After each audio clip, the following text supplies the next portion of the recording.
அருள்மிகு திரிபுர சுந்தரி உடனாய மருந்தீஸ்வர பெருமானுடைய திருவருளை முன்னிட்டு கொண்டு தேவாசிரிய மண்டபத்தில் விட்டிருக்கின்ற அடியார் பெருமக்களாகிய உங்கள் அனைவர் திருவடிகளையும் வணங்கிக் கொண்டு இன்றைய நாள் சிந்தனையை தொடங்குகின்றேன். தொடர்ந்து வள்ளல் பெருமானுடைய அருட்பெருஞ்சோதி அகவலை சிந்திக்கின்ற வகையில் பெருமானுடைய சிந்தனைகளை அவர் தொடக்கத்திலே அமைக்கின்ற பகுதிகளை ஒரு தொகுப்பு சிந்தனையாக சிந்தித்தோம். அதனைத் தொடர்ந்து திருநிலை தனிவெளி சிவவெளி எனும் ஓர் அருள்வெளிப்பதிவளர் அருட்பெருஞ்சோதி என்பதாக அமைத்த அந்த அகவலை நாம் சிந்தித்து வருகின்றோம். அதிலே திருநிலை தனிவெளி சிவவெளி என்று சொல்லப்படுகின்ற ஒரே வெளிதான் அருள்வெளி என்பதாக சொல்லி அது வளர் அருட்பெருஞ்சோதி என்பதாக அமைவது என்பதை அமைத்தார். அதனுடைய நோக்கம் உங்களுக்கெல்லாம் வள்ளல் பெருமானுடைய அந்த வழிபாட்டு பாடலை பாடுபவர்களுக்கு தெரியும். ஏகஜோதி என்பதாக ஒரு வார்த்தை அமைப்பார். ஏகஜோதி ஏகஜோதி என்பதாக அந்த ஜோதி பாடல் அமையும். இந்த ஏகஜோதி என்பதாக விளக்குகின்ற அந்த இடம்தான் இங்கே வெளி என்பதை தொடங்குகின்ற திருநிலை தனிவெளி என்கிற அந்த அகவலிலே அமைக்கிறார். அதிலே நீங்கள் சென்ற வாரத்தினுடைய தொடர் சிந்தனையை இணைத்து கொண்டால் அதனுடைய கூடுதலான விளக்கம் நமக்கு தெளிவாகும். ஒரே ஒரு அடிப்படை தான் கடவுள் பற்றிய தெளிவான விளக்கம். அருட்பெருஞ்சோதி அருட்பெருஞ்சோதி அருட்பெருஞ்சோதி அருட்பெருஞ்சோதி என்பதாக ஒரே அருட்பெருஞ்சோதியை தொடக்கத்திலே விளக்கிய வள்ளல் பெருமான் அந்த அருட்பெருஞ்சோதி என்பதற்குரிய இடம், அதாவது நீங்க ஜோதி என்று சொன்ன உடனே உங்களுக்கெல்லாம் ஞாபகம் வருவது ஒரு நெருப்பு ஞாபகம் வரும், அல்லது கற்பூர ஜோதி அல்லது எண்ணெய், அதாவது நெய் ஜோதி, இந்த மாதிரி ஞாபகம் வரும்.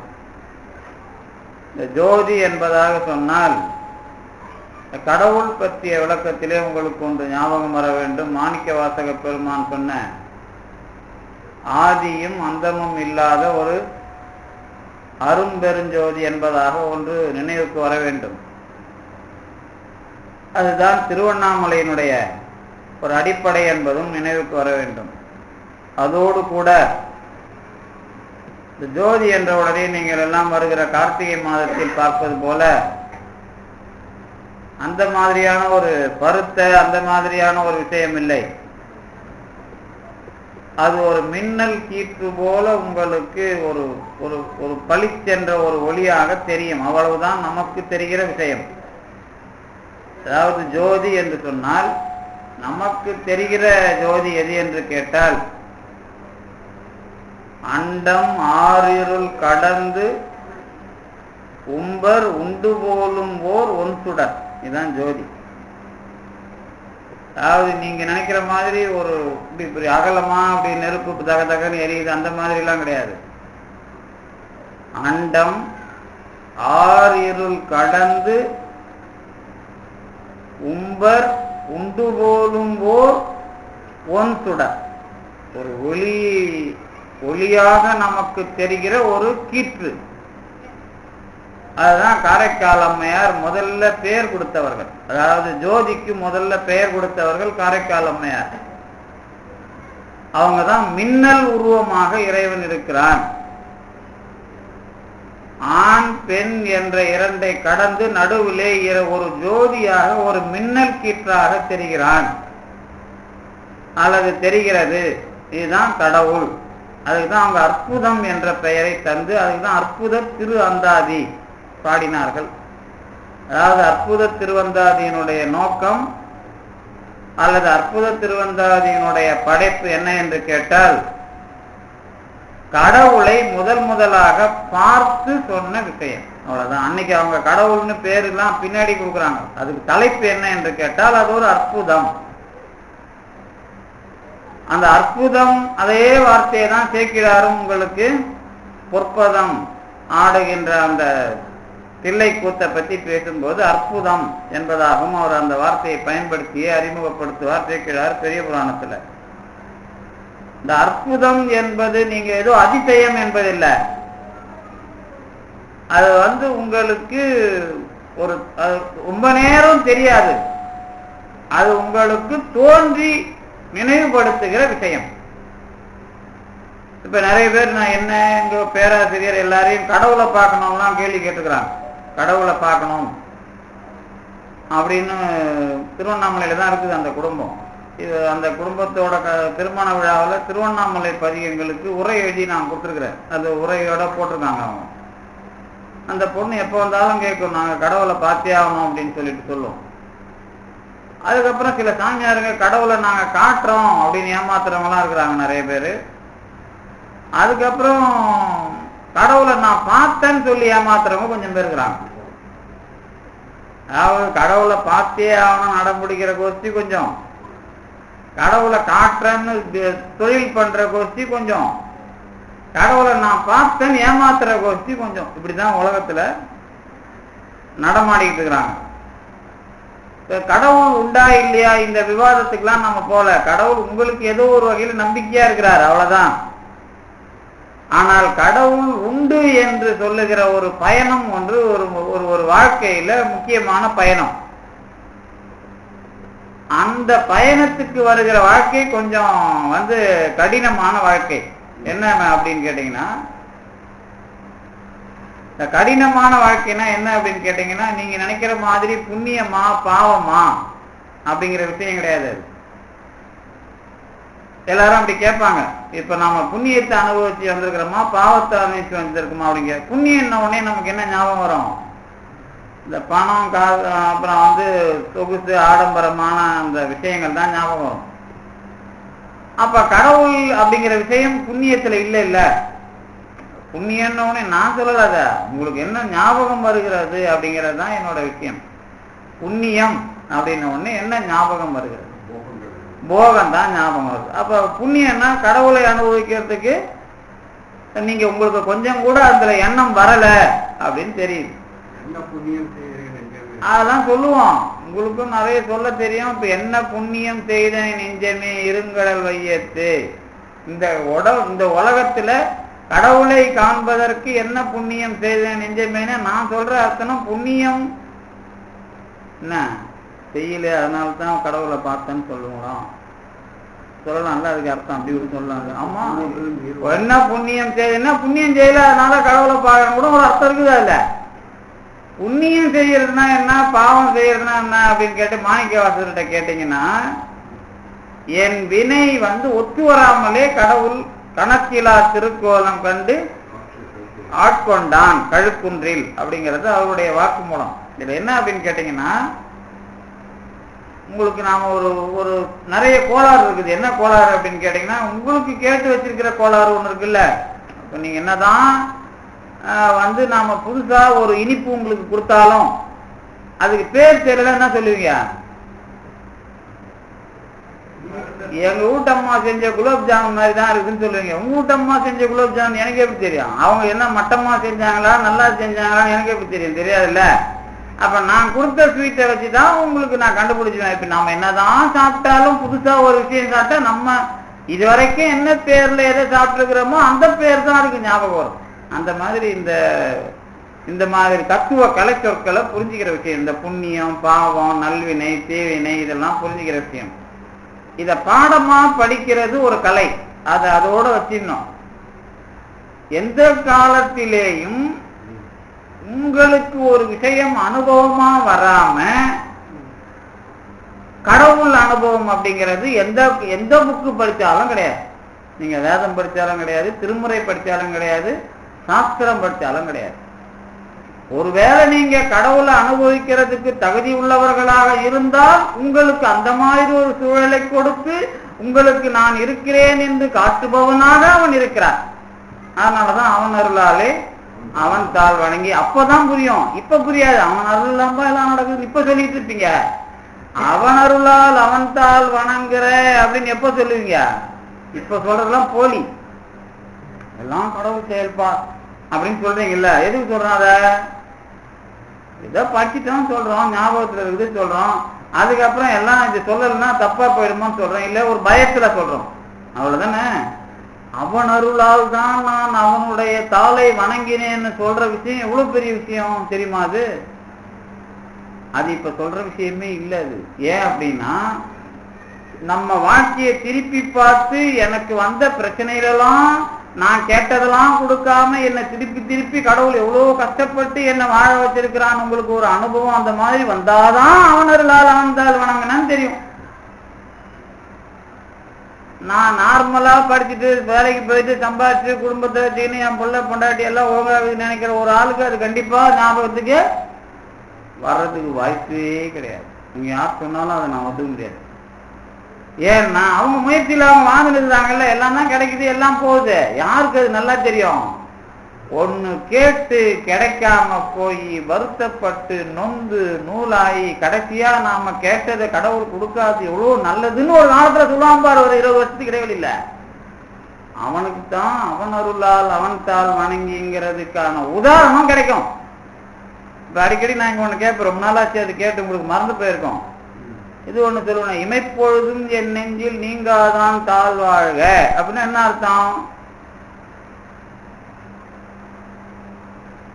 கண்ணிமைக்கிற நேரம் கூட இவர் பாரு, இங்க ஏறக்குறைய இந்த மண்டபத்திலே ஒரு 15 தடவை அதை சொல்லியிருப்பேன் நான் குறைஞ்சது.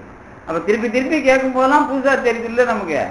அப்ப என்ன சொல்லியிருப்பேன், கொஞ்ச நேரம் கூட கண்ணிமைக்காத, அத கண்ணிமை மூடுகிற நேரம் கூட பிரியாத கடவுள். நல்லா தானே புரியுது? நல்லா புரியுது இல்ல? நல்லா புரியுது. என்ன புரிஞ்சுதுன்னு கேட்பாங்க.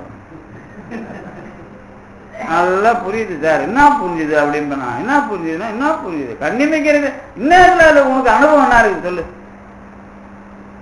என்ன இருக்குது? கண்ணிமைக்கிற நேரம் கூட பிரியாதவன் கடவுள்னு சொல்றதுக்கு உனக்கு எப்படி தெரியும்? உனக்கு நீ யாரு கூடவாவது நல்லா பழகி இருக்கணும். முதல்ல அதை சொல்லணும்னா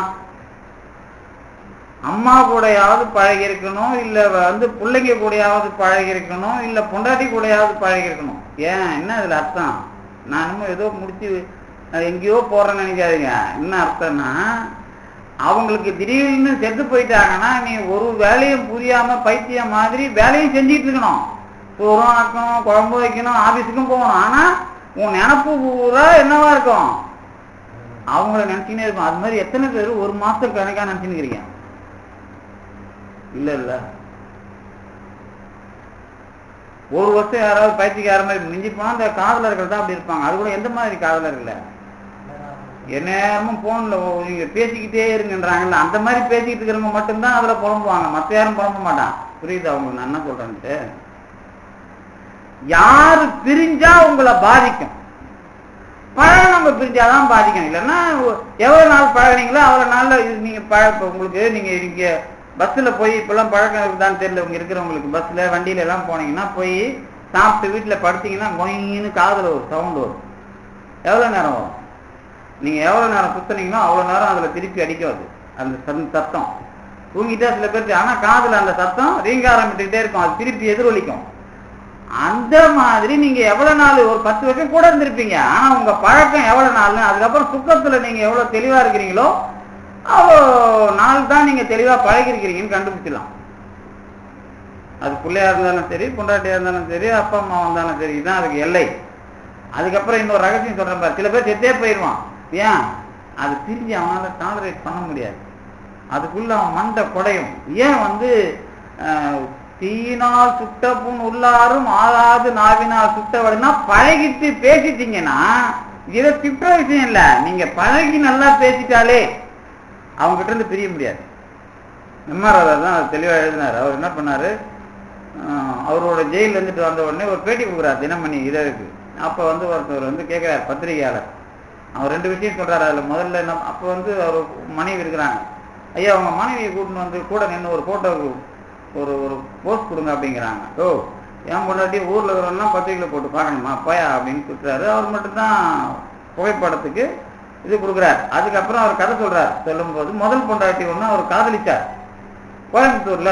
அதுக்கு ஒரு சமாதி கட்டி வச்சிருக்காரு. அவர் ஏன் அவர் என்ன கேட்கறாங்கன்னா, யோ நீ பெரியார் கட்சி உனக்கு சமாதியில நம்பிக்கை கிடையாது, செத்து போனவங்களை பத்தி ஏன் யோ காதலிச்சு பாரியா தெரியும், அவங்க பேசிக்கிட்டே இருப்பா, மடியில செத்துலாம் போல இருக்கும், அந்த மாதிரி பேசிக்கிட்டே இருப்பாயா, அதுல இருந்து என்னால வெளியே வர முடியல அப்படின்னு அந்த இடத்துல போய் உட்காந்து இருப்பாராம் கொஞ்ச நாள். அவர் அது பேட்டியில சொல்லுவார், அவன் தீக்காதான் பெரியார் தான், ஆனா பேசின விஷயம் மூளையை உருக்குது இல்ல, அதுதான் அது. அதனாலதான் நம்ம அதிகமா பேசினா ஒழுங்கா நடந்துக்கணும், இல்லைன்னா பேசாம இருக்கிறதே நல்லது. இந்த பேசிட்டாதான் ஏமாத்தினது பிரச்சனை ஆயிடும். நீங்க பேசலன்னா பிரச்சனையே கிடையாது இல்ல, அவன் பண்ண அவனாலே பார்த்துமா போறான், உங்களுக்கு என்ன கிடையாது. அதனால இப்ப புரியுதா உங்களுக்கு? இந்த விஷயம்தான் உங்களை பாதிக்குது. அதுக்கு பேர் என்ன? பழகிறது. இதெல்லாம் உங்க வாழ்க்கையில இதெல்லாம் தெரிஞ்சாதான் இது எப்படி பாதிக்குதோ. அதாவது என்னுடைய எல்லா வேலையும் நடந்துகிட்டு இருக்கோம், ஏதாவது வெட்டும் போது கையை கூட வெட்டிப்பீங்க, ஆனா நினப்பு உங்களை விட்டு அதே நினப்பு ஓடிக்கிட்டு இருக்கணும், வேலையும் செய்யணும். நல்லா புரிஞ்சுக்கணும் நீங்க. அந்த மாதிரிதான் வாழ்க்கை. அந்த மாதிரி உங்களுக்கு அனுபவம் இருந்தாதான் என்கிட்ட எந்த நேரமும் நீங்காத கடவுள் ஒருத்தர் இருக்கிறான்னு தெரியும். எந்த நேரமும் நீங்காத ஒரு விஷயம் அப்படின்னு உதாரணமா காட்டுங்க சார். எப்படி காட்டுங்க? ஏதோ ஒண்ணு என் மூளைய பாதிச்சு அதுல இருந்து நான் வெளியே வர முடியாம மாட்டிக்கிற அனுபவம் என் வாழ்க்கையில இருந்தாதான் எனக்கு இமைப்போதும் என் நெஞ்சில் நீங்காத தன்மையே தெரியும். அது வரைக்கும் நான் பட்டியும் தான் இருப்பேன். புரியுதா உங்களுக்கு? இப்ப இதுக்கு அதுக்கு என்ன வித்தியாசம்? இப்ப பாட்டுக்கு அர்த்தம் முதல்ல நல்லா தான் சொல்லிட்டேன். இப்ப சொன்னது இது யார் கொடுப்பா? இது உங்க வாழ்க்கையில உங்க வினையை வச்சு கடவுள் தான் கொடுப்பான். அத நல்லதுக்கா மாத்தினா, கடவுளை நோக்கி மாத்தினா நீங்க வளர்றீங்க. கடவுளை நோக்கி மாத்தினாதான் நாம வளர்றோம். ஆன்மீகத்துல இல்லைன்னா கணக்கு முடிஞ்சிடும், அவ்வளவுதான். கடவுள் கணக்கை முடிச்சு வைக்கிறதும் வளர்க்கறதும் இந்த இடம் தான். நீங்க அதுக்குள்ள உங்க எண்ணம் ஆன்மீகத்துல அந்த கடவுள் விஷயமா நல்லெண்ண விஷயமா மாறல அப்படின்னா கணக்கு முடித்து கொடுக்கப்படும். அடுத்த பிறப்புல பாத்துக்கலாம்பா அப்படின்னு அடுத்த பிறப்புல கடவுள் என்ன பண்ணுவான், முதல்ல இருந்தே உங்களுக்கு தேவையான விஷயமா உங்க எண்ணத்தை வச்சு ஒரு உடம்பை கொடுத்து அந்த எண்ணத்தை ஸ்டார்டிங்ல இருந்தே நீங்க நல்லா வச்சுக்கணும். இதுல ஒரு முக்கியமான விஷயம் இருக்குது. ஒவ்வொருத்தருக்கும் பிறப்புல தொடக்கத்திலிருந்தே ஒரு விஷயம் ஸ்டார்ட் ஆயிடும். இது வேணாம். இப்ப எனக்கு தெரிஞ்சவர் வந்திருக்கிறாரு, இப்போ படிக்கிறாரு. அவர் 50 வயசுக்கு மேல ஆகுது. அவங்க வீட்டுல எல்லாரும் டீ காஃபி சாப்பிடுவாங்கன்னா அவர் சாப்பிடவே மாட்டார். பால் கூட சாப்பிட மாட்டேன் சார், டீயும் சாப்பிட மாட்டேன், காஃபி சாப்பிட மாட்டேன். எப்படியா இது வந்தது? அது பிறந்ததே எனக்கு பிடிக்கல சாருங்கிறாரு. என்ன பண்ணுவீங்க நீங்க? இந்த மாதிரி பிறந்ததுல இருந்து நமக்கு ஒரு விஷயம் டியூன் ஆயிருக்கும். இது எங்க இருந்து வரும்? இதுதான் போன பிறப்புக்கும் இந்த பிறப்புக்கும் உள்ள இடைவெளி. என்ன இடைவெளினா, போன பிறப்புல ஒரு தப்புல மாட்டிக்கிட்டு நீங்க விடணும்னு நினைப்பீங்க, ஆனா விட முடியாது. அல்லது ஒரு அனுபவத்துல இருந்துகிட்டு அதை காலி பண்ணணும்னு நினைப்பீங்க, காலி பண்ண முடியாது. இது எல்லாருக்கும் பொது. அது அனுபவம் நல்லதா இருக்கலாம், கெட்டதா இருக்கலாம், அதை பத்தி எனக்கு கவலை இல்லை. இப்ப நீங்க இப்படி வச்சீங்களேன், இப்ப குடும்பம் நல்லா தானே நடத்துறோம், குடும்பம் நல்லா தானே நடத்தணும், பொண்டாட்டி புள்ள எல்லாருக்கும் நல்லா தானே, அதாவது மகிழ்ச்சியா தானே இருக்கணும், அது ஒன்றும் சந்தேகம் இல்லையா? மகிழ்ச்சியா இருந்துட்டு அதே கட்சி வரைக்கும் ஏத்துக்குவோமா? என்ன சார் இதையும் சொல்றீங்க அதையும் சொல்றீங்க கேட்கக்கூடாது. தொடர்ந்து மகிழ்ச்சியாவே இருக்கத்தானே சார் குடும்பம். ஆசை அன்பு அதிகமா இருக்கணுமா இல்லையா? இருக்கணுமா இல்லையா? அது அப்படியே இருக்க முடியுமா? அப்படியே இருந்துட்டா நம்ம ஒத்துக்குவோமா? அது அதுவே ஒத்துக்கிற மாதிரி இருக்குமா சார்? ஏன் இருக்காது? வயிறுன்னு ஒண்ணு இருக்குது சார். சம்பாதிச்சானும் வெளியில வேலைக்கு போயவனும் பாசத்தை மட்டும் எப்படி சார் காட்டுறது? அப்புறம் அங்க போகும்போது அடிக்கடி ஒரு நாளைக்கு எரிஞ்சு எரிஞ்சு விழ வேண்டியதா இருக்குதுல்ல. அப்ப அதை தனியா காட்ட முடியல, பாசத்தை தனியா காட்ட முடியல. அப்ப வேற ஏதோ ஒண்ணு இடிக்குதா இல்லையா? ஆமா சார் இடிக்குது. இப்ப நீங்க எப்படிதான் அதை நிறைவுபடுத்துறது? இதுதான் கடவுள் அந்த பிறப்பை வடிவமைக்கிற விஷயம். அது வடிவமைக்கிறது அவர் இஷ்டத்துக்கு வடிவமைக்கல. நீங்க எந்த மாதிரி உங்களுக்கு அறிவு விளங்கி இருக்குதோ அதுல என்னத்தை விளங்க வைக்கணுமோ அதுக்கேற்ற மாதிரி ஒரு விஷயத்தை நமக்கு சூழலாக அமைத்து தருகிறான். இதை உணர்றதே பெரிய விஷயம். இது நான் சொல்றதுக்கு கேட்கறதுக்கு நல்லா இருக்கும். ஆனா இதை உணர்றதுங்கிறது பெரிய, அதாவது நீங்க வந்து மேல நிற்கும் போதுதான் இதையே உணர முடியும். அப்ப இதை பத்தி கவலைப்படவே தேவையில்லை. ஆனா இப்ப கவலைப்படுது காட்டு. இப்ப கவலைப்படலைன்னா தப்பு. அப்ப நம்ம கவலைப்படாத இடத்துக்கு போகும்போது கவலைப்படவே மாட்டோம். அதுதான் அங்க இருக்கிற நுட்பம். ஏன்னா உங்களை அழகா தனியா கொண்டு போறது தெரியும். அந்த கவலை எப்படி இருக்கு? ரமணர் அவங்க அம்மாவுக்காக வருத்தப்பட்டது, பாமன் சாமி வருத்தப்பட்டது, இந்த மாதிரிலாம் வரலாறு வரும். அந்த வரலாறு எல்லாம் படிச்சு பார்த்தீங்கன்னா அந்த இடத்துல அவங்களை நீங்க புரிஞ்சுக்கலாம். அதே மாதிரி வள்ளலார், இவங்க எல்லாருக்குள்ளேயும் ஒரு இழப்பு வரும்போது அவங்க எந்த மாதிரி ஒரு நிலைப்பாடு எடுக்கிறாங்கன்னு பாத்தீங்கன்னா தான், ஓஹோ அருள் வரலாறுக்குள்ளேயும் இது வரும்போது அவங்க எந்த மாதிரி மனநிலை அவர்களுக்கு இருந்தது அப்படிங்கறத உங்களால கண்டுபிடிக்க முடியும். இதெல்லாம் எதுக்கு சொன்னேன் இவ்வளவு நேரமும்? கடவுள் ஒருத்தர் இருக்கிறாருங்கிறத கண்டுபிடிக்கிறதுக்கு தான் இவ்வளவு வரலாறு நான் சொன்ன வரலாறு. அது இவ்வளோ பெருசா இருக்குது நீங்க சொல்ல போறீங்க இல்ல, எது வெளியாக இருக்கிறது, ஜோதியாக இருக்கிறது, எப்படி நினைச்சு பாக்குறது? இப்ப கடவுளை நான் என் அனுபவத்தில் தான் நினைக்கிற மாதிரி இவ்வளவு வரலாறு சொன்னல, இந்த வரலாறு மூலமா என்ன உண்மைன்னு கேட்டீங்கன்னா, இப்ப என்ன கூட இன்னைக்கு ஒருத்தர் வந்து கேட்டார், இவ்வளோ மக்கள் இருக்கிறாங்க, அவங்கவுங்க வேலை பார்த்துட்டு இருக்காங்க, இந்த கடவுள் இது அது இதெல்லாம் சொல்றதுக்கு நம்ம கொஞ்சம் பேர் தானே சொல்றாங்க, இவங்கெல்லாம் எப்படி? நான் ஆன்மீகத்துக்கு வர்றதே அவன் வாழ்க்கையை பார்த்துட்டு போயிட்டு இருக்கிற வரைக்கும் அது வராது. எப்ப பிரச்சனை வருதோ அப்ப ஆன்மீகத்துக்கு வர்ற மாதிரி ஒரு விஷயம் வந்துடும். இப்ப நீங்கெல்லாம், இப்ப நான்லாம் இருக்கிறேன்னு வச்சுங்களேன், நான் உங்களை மட்டும் சொல்ல, என்ன நான் சேர்த்துக்கிறேன். கோயிலுக்கு நாம முத எப்போ வந்தோம் அப்படின்னு நீங்க நினைச்சு பார்த்தீங்கன்னா ஏதாவது வரலாறு தெரியுமா? தெரியலையா? அது தெரியவே இல்லையா? பரவாயில்ல. உங்க அப்பா, சில பேருக்கு அவங்க அப்பா அம்மா கூட்டிட்டு வந்திருப்பாங்க, அப்புறம் நம்ம வீட்டுல சாமி இந்த கும்புறதெல்லாம் இருக்கும். இதெல்லாம் கோயிலுக்கு வந்த மாதிரியா தெரியுது? இல்ல இல்ல. இப்ப நாம வேண்டி வருந்தி ஏதாவது ஒரு கோயிலுக்கு போவோம் அப்படின்னு வருது இல்ல, இல்ல ஏதாவது ஒரு பிரச்சனைக்கு ஏதாவது ஒரு கோயிலுக்கு போகணும் நிறைய கேட்டு போறதுக்கு வருது இல்ல. இந்த ஏதாவது ஒரு பிரச்சனைக்கு ஏதாவது ஒரு இடத்துக்கு போறதுன்னு வந்து, அதுக்கப்புறம் ஏதாவது ஒரு இடத்தையே நாம புடிச்சுக்கிட்டு சுத்துவோம் வந்து, இந்த மாதிரிலாம் கோளாறு வரும். இப்பதான் கோயிலுக்கு போறதுன்னா என்னன்னு வரும். அதானே கோயிலுக்கு போறதுன்னா என்னன்றது இப்பதானே. இது வரைக்கும் கடவுள் உண்டான்னு கேக்குறேன் நான். இப்ப இது வரைக்கும் கோயிலுக்கு வந்தாச்சுப்பா, இப்ப கடவுள் இருக்கிறாரா இல்லையா? நாம தேடிக்கிட்டு இருக்கிறோம் ஒரு ஆளை, கடவுள் இருக்கிறாரா இல்லையா நமக்கு தெரியாது இல்ல. நாம தேடிக்கிட்டு இருக்கிறது தான் இப்போதைக்கு நம்ம வேலை. என்ன வேலை? கோயில் வரைக்கும் வந்து கடவுளை தேடுறது வரைக்கும் வந்தாச்சு. ஆனா கடவுள் இருக்கிறாரா இல்லையான்னு இப்போ ஒன்று ரிசல்ட் கிடையாது. இத்தனை பேர் கோயிலுக்கு வந்திருக்கலாம், ஆனா கடவுள் இருக்கிறாருன்னு நீங்க நம்பி வந்திருக்கிறீங்க, ஆனா இருக்கிறாரான்னு தெரியாது. நம்பிக்கை வேலை தானே வந்து நிறுவோம். தெரிஞ்சா சார் செலவு பண்றான் வந்து எல்லாத்துக்கும் நம்ம தெரிஞ்சா செலவு பண்ற, நாளைக்கு என்ன நடக்க போகுது தெரிஞ்சா இன்னைக்கு சில செலவே நம்ம பண்ண மாட்டோம்ல, அப்புறம் தெரியாம தானே பண்ணிட்டு இருக்கிறோம். அந்த மாதிரி இந்த கதை ஓடிக்கிட்டு இருக்குது. ஆனா கடவுள் இருக்கிறார் அப்படிங்கிறது எப்போ வரும்? அது எந்த மாதிரி வரும்? நீங்களே உங்க வாழ்க்கையில் ஆராய்ச்சி பண்ணீங்க. நான் ரொம்பலாம் அதுக்குள்ள வர மாட்டேன். ஒரே விஷயமா மட்டும் சொல்றேன். நம்ம நம்பி எங்க வாழ்க்கை இப்படி இருக்கணும் அப்படி இருக்கணும்லாம் நம்ம வர்றோம்ல, இதெல்லாம் கடவுள் இருக்கிறாருங்கிற நம்பிக்கையில வர்றது. ஆனா கடவுள் இருக்கிறாருங்கிற விஷயமாவே நான் என் மனத்தளவுல வருது அப்படின்னா, நீங்க தப்பக்கட்டு கட்டி சொல்லக்கூடாது. தப்பக்கட்டுன்னு என்ன தெரியுமா? ஏதோ ஒண்ணு உங்களுக்கு நடந்துரும், அடுத்த ஒரு பதில் சொல்லுவாரு, ஓ அது வந்து இப்படி நடந்திருக்குதியா, இதை போய் கடவுளுங்கிற அப்படின்னு ஒருத்தர் சொல்லுவார் இருப்பாருங்க. அந்த மாதிரி நிலை இருக்கக்கூடாது. அதுல எப்படி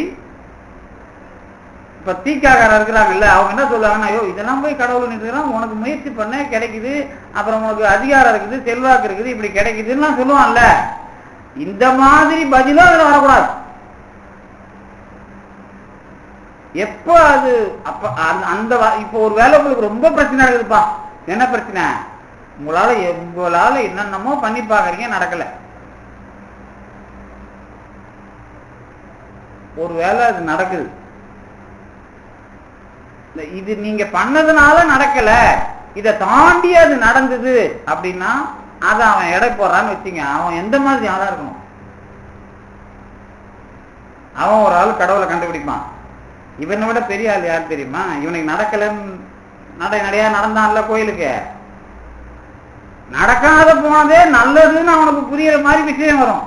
அவன் தான் இவனை விட பெரிய ஆள். யாரு? நடந்து கடவுளை கண்டுபிடிச்சவனை விட நடக்காம போனதே நல்லதுடாப்பா அப்படின்னு சொல்ற மாதிரி ஒரு ஆள் வருவான். அவன் தான் அவனை விட கடவுளை அதிகமா தெரிஞ்சுக்கிறான். ஏன் தெரியுமா? இதுக்கு நடுவில் அவனுக்கு எல்லா பிரச்சனையும் அதிகமாகி இன்னொரு பிரச்சனை வந்து இதுக்குள்ள இவன் பொறுமையா இருந்து இதுக்குள்ள எல்லாத்தையும் காட்டி, ஏன்னா அதை நடக்கல அப்படிங்கிறதுக்கு புரிய வைக்கிறதுனா பிரச்சனையாவே இருக்கும். எல்லாம் எந்த பக்கம் திரும்பினாலும் பிரச்சனையா இருக்கும். அப்ப ஏன் நடக்கல அப்படின்னு ஒரு காரணம் புரியும் பாருங்க. அப்ப அவன் ஒத்துக்கணும்ல. இதுக்குள்ள நிறைய பேர் செத்து போயிருப்பான், அது வேற விஷயம். இந்த நடக்காது நல்லது அப்படின்னு புரிஞ்சுக்கிறதுக்கு வராம பார், அவன் எவ்வளவு பொறுமையில அவனை கடவுள் நிக்க வைக்கிறதுக்கு பாடுபடுவான் தெரியுமா? வினையில இருக்கிறவன் நிறைய பேர் தற்கொலை பண்ணிப்பான், நிறைய பேர் எங்கேயாவது போய் யாருக்கையாவது மாட்டிக்குவான், நிறைய பேர் எதையாவது பைத்தியக்காரன் கணக்கா எதையாவது பண்ணிட்டு உட்காந்து இருப்பான், அது இது. ஆனா இந்த அவன் நடக்காதே நல்லதுன்னு யாருக்கு கடவுள் புரிய வைக்கணுங்கிற நிலையை எடுப்பான் அப்படின்னு கேட்டா, அவன் அதுக்குள்ள அவ்வளவு சகிப்பு தன்மைக்குள்ள நின்று எல்லாத்துக்குள்ளேயும் மோதணும். முடியுமா? அது எல்லாத்துக்குள்ளேயும் மோதனாதான் அவன் நிக்கிறான் காட்ட முடியும். இல்லைன்னா ஒதுங்குறான் ஆயிடும். ஒதுங்கினாலே உங்களுக்கு இது இல்லை, நீங்க தான் கடவுள், நீங்களும் இடைவெளி வந்துடும். இடைவெளி வராம கடவுளை காப்பாற்று, கடவுளை புரிஞ்சுக்கிறீங்க. இது இந்த இடம் தான் உங்களுக்கு எதுன்னு கேட்டா, நான் எவ்வளவு பிரச்சனை இருந்தாலும் எனக்கு பிரச்சனை இருக்குது, ஆனா நான் கவுந்தல்ல, இழந்து போகாத வாழ்வு எனக்கு இருக்குதுன்னு தெரியும். இந்த இடம் தான் உங்களுக்கு கண்டுபிடிக்கிறது. எது இழந்து போகாத வாழ்வுனா என்ன தெரியுமா? நிறைய பேர் நீங்க நினைக்கிற மாதிரிலாம் கிடையாது. ஆன்மீக வாழ்க்கையில நிறைய பேர் தப்பு நினைக்கிறாங்கன்னா, அவருக்கு ஜுரம் வராது, எந்த பிரச்சனையும் வராது, அவங்கெல்லாம் நல்லா அது கிடையவே கிடையாது. எல்லா பிரச்சனையும் வரும், எல்லா இதுவும் வரும் அவங்களுக்கு தான். ஏன்னா அதுல அவங்க கழிச்சிட்டு நிக்கிறாங்கன்னு காட்டணும். எதை? வினைய கழிச்சிட்டு அவங்க நிக்கிறாங்கன்றத காட்டுவான். அதனால நீங்க வராது, அவங்களாம் நல்லா இருப்பாங்க அப்படிலாம் நினைக்காதீங்க. ஏன்னா அருளாளர் வரலாறுலாம் படிச்சீங்கன்னா தெரியும். அதுல இந்த பிரச்சனை வருது பாருங்க. வரும்போது வருத்தப்படாம நீங்க இருக்கிற மாதிரி கடவுள் பண்ண மாட்டாரு. வருத்தம்னா அப்படி ஒரு வருத்தம் வரும், ஆனா நீங்க எதுல பட மாட்டீங்க? வருத்தத்துக்காக கொள்கையில இருந்து விழுந்துட மாட்டீங்க. என்ன புரியுது? அதுல வருத்தப்பட்டு நொந்து செத்து போற அளவுக்கு பிரச்சனை இருக்கும். அதுல என்னவாக மாட்டீங்க? வருத்தம் பாதிக்கும், அதுக்கு அது பாதிச்சு என்ன முடிவை கொடுக்குமோ அந்த முடிவு கொடுக்காது. அந்த இடைவெளி அதான் முக்கியம். அந்த முடிவு தான் உங்களுக்கு மாறும். நீங்க வருத்தமே வராதுன்னு நினைச்சீங்கன்னா அது போலியான சாமியார்னு அர்த்தம். இந்த போலி சாமியார் மாதிரி அது போலி ஆன்மீகம். இந்த தத்துவத்தை தப்பா புரிஞ்சுக்கிறது. நீங்க நிறைய பேர் உங்களை குஷியா தத்துவம் நடத்துவாங்க. கவலையே படாதீர்கள், உங்களுக்கு எல்லாம் மாறிவிடும், கவலையே படாதீர்கள், எல்லாம் உங்களுக்கு சுகமாக வரும், கவலையே படாதீர்கள், உங்களுக்கு பணம் வரும், கடலே படாதீர்கள், உங்களுக்கு வாழ்க்கையில் எல்லாம் வரும். வாழ்க்கையில் எல்லாம் வர்றதுதான் நம்ம எல்லாம் வர்றதுதான் உங்க வேலையவா? கடவுள் நடத்திட்டு இருக்கிறாரு. என்னது அது? புரோக்கர் வேலையா பண்ணிட்டு இருக்காரு. அதெல்லாம் ஒண்ணும் கிடையாதுல்ல. கடவுள் நோக்கம் என்ன தெரியுமில்ல? உங்களுடைய பிறப்பை அறுப்பது. இதுதான் அவருடைய வேலை. பிறப்பை அறுக்கிறதுனா செத்து போறது கிடையாது, மறுபடியும் பிறந்து இந்த மாதிரி அவஸ்தைப்படாத அளவுக்கு இப்பவே எல்லாத்தையும் கிழிக்கிறது. இது கடவுளுக்கு தெரியும், இது நமக்கு தெரியாதுல்ல. இதை நமக்கு தெரிய வைக்கிறதுக்கு அவன் எவ்வளவு பாடுபடணும் அதை பாருங்க. இதையே முதல்ல அவன் தெரிய வைக்கணும். இப்பெல்லாம் இங்க கடவுளுக்கு என்ன வடிவம் கொடுத்துருக்கீங்க? இவ்வளவு பேசுறேன்ல கடவுளை பத்தி. இங்கெல்லாம் எங்கேயாவது கடவுளுக்கு வடிவம் தெரிஞ்சா? நான் என்னென்னமோ பேசுறது நினைக்க கூடாது. இவ்வளோ நேரம் கடவுளை பத்தி தான் பேசுறேன், ஆனா கடவுள் யாருன்னே தெரியல நேரம் வரைக்கும். நமக்கு இவ்வளவு நேரம் கடவுளை பத்தி தானே பேசுறேன், யாராவது தெரிஞ்சுதா கடவுள் யாருன்னு? யாரு இப்ப இவ்வளவு நேரம் கடவுள்? அனுபவம் மட்டும் இல்ல, அதுல நல்லா நீங்க ஞாபகம் வச்சுக்கணும். உங்களை வாழ வைக்கிற ஒரு பொருளா அதுல வந்துகிட்டே இருக்கும், உங்களை தாண்டி வந்துகிட்டு இருக்கும்.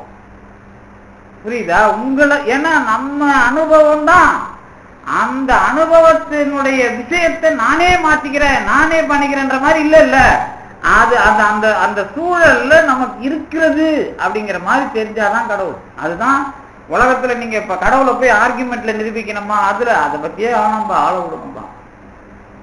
அதுக்கப்புறம் நம்ம பேசுறோம் ஆர்குமெண்ட் எது சித்தாந்தம் பேசுறோம். அது முதல்ல பேசல, நம்ம முதல்ல அனுபவம் தான். திருஞான சம்பந்தர் வந்தாலும் சரி, காரைக்கால் அம்மையார் வந்தாலும் சரி, சுந்தரர் வந்தாலும் சரி, மாணிக்கவாசர் வந்தாலும் சரி, உங்க அனுபவத்துல உங்களுக்கு கடவுளை காட்டி கொடுக்கணுன்றதுதான் அவங்க வேலை. அதுக்கப்புறம் தத்துவம்லாம் நிறைய வரும்போது இவங்களை வச்சுக்கிட்டு நம்ம ஆளுங்க எழுதி அவங்க கூட சண்டை போடுறாங்க. அது வேற, அந்த அந்த அந்த அந்த விஷயமே வேற. அதனாலதான் நீங்க வள்ளலார் ஏன் அப்படி இதெல்லாம் ஒழிக்கிறார் அப்படின்னு கேட்டா, மறுபடியும் உங்களுக்கு அந்த என்ன தோசை இருக்குது, இந்த குலோப் ஜாம் தோசை இருக்குது.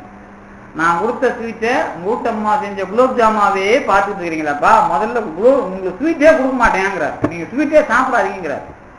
அதாவது நீங்க இந்த சடங்குக்குள்ளேயே போகாதீங்கிறார். ஏன்னா உங்களுக்கு உங்க வீட்டு குலோப் ஜாமுன் ஒழிக்கிறதே பெரிய மேட்டரா இருக்கும் பொழுது. அதனால என்ன பண்ற, அதுதான் வள்ளலார் எடுத்த அந்த நிலைப்பாடு. அதாவது ஏன் இவர்களுக்கு இது அப்படின்னா, இவர்கள் திருந்துகிற மாதிரி தெரியவில்லை, அல்லது இவர்கள் அதுக்குள்ள வர முடியாது. ஏன்னா உங்களை குறை இல்லை, நம்ம நிலவரமே அவ்வளவுதான். இப்ப நான் உங்களுக்கு எல்லாத்தையும் சொல்லி கொடுத்துட்டேன். உங்களை நான் அப்படியே நான் ஓரளவுக்கு விவரம் புரிஞ்சிருக்குது. உங்க எல்லாருக்கும் நான் கடவுளை காட்டி கொடுக்குற மாதிரி நான் போய் முன்னாடி ஒரு முன்னணியில நின்றுட்டு உங்களை இழுத்து போக முடியுமா? நான் முடியாது இல்ல. சரி, அதை விடுங்க. எங்க வீட்டுல இருக்கிற எல்லாருக்கும் நான் போய் சைவ சித்தாந்தம் வள்ளலார சொல்லி கொடுத்துட்டு முடியுமா? சரி, அதை விட கூட இருக்கிற வாத்தியாரங்களுக்கு சொல்லி கொடுத்துட்டு முடியுமா? அதுவும் கிடையாது இல்ல. யாருக்கு தான் நான் சைவ சித்தாந்தம் சொல்லி கொடுத்தேன்? யாருக்கு தான் நான் வள்ளலார சொல்லி கொடுத்தேன்? சொல்லுங்க பார்ப்போம். யாருக்கு தான் சொல்லி கொடுத்தேன்? அது எது வரும் இல்லை, அதுக்கு தானே சொல்லி கொடுக்கணும். அப்ப நான் அவங்கள உருவாக்குறேன். உருவாக்குறதுக்கு உட்காரணும். மாணவர்களா இருந்தாலும் சரி, சொற்பொழிவை கேட்கறவங்களா இருந்தாலும் சரி. அப்ப எங்க வீட்டுல இருக்கிறவங்க, எங்க கூட செய்யற வேற வாத்தியார் எல்லாரோட நீங்க பெரிய ஆள் தானே. தெரிஞ்சோ தெரியாமலோ நாம நமக்கு அந்த டிகிரி குவாலிஃபிகேஷன் இதெல்லாம் மறந்துடணும். நீங்க இது பிறப்பு தான் இப்ப நமக்கு டிகிரி. இந்த பிறப்புல ஏன் நான் பிறந்திருக்கிற இடமும் தகுதி கிடையாது, நான் வேலை செய்யற இடமும் தகுதி கிடையாது. ஆனா இங்க தேடி வர்றோம்ல, இதுலதானே அந்த கூட்டம் நிக்குது. அப்ப இவங்க யாரு அப்படின்னா, இவங்க பிறப்புல வளர்ந்தவங்க. இப்ப நீங்க உங்களுக்கான தேடல் அப்படி இல்லைன்னா உட்கார்ந்து அதுக்குள்ளே ஏறாது இல்ல. ஏறுதோ இல்லையோ உட்காரணும்ன்ற எண்ணமாவது வருது. இதை விட இன்னும் பெரிய எண்ணம். இது ஒரு மண்டை காஞ்ச விஷயம். நம்மளை பத்தி திட்டிக்கு 4 வார்த்தை இல்லாம அதான் வெளியில சுத்துறவங்க இன்னும் மோசமான நிலையில ஒரு சிலர் இருக்குமே. ஒரு சிலர் இருப்பான், அதாவது எப்படியாவது மண்டை காஞ்சி பேசணும்னு கொஞ்சம் பேர் இருப்பான். அவன் யாருன்னு கேட்டீங்கன்னா, வெளியில ரோட்ல சுத்துறவங்க மோசமானவனா இருப்பான். ஏன்னா தெரிஞ்சோ தெரியாமலோ இப்ப நீங்க இப்படி வச்சுங்களேன், நம்ம உடம்புலதான் குடல் இருக்குது. அதானே, குடலும் நம்ம உடம்புல தான் இருக்குது. குடல் என்னென்ன இருக்குது? நீங்க போட்ட சாப்பாடு இருக்குது, ஏற்கனவே போட்ட சாப்பாடு வேற மாதிரி இருக்கு, இல்லாம இருக்காது இல்ல.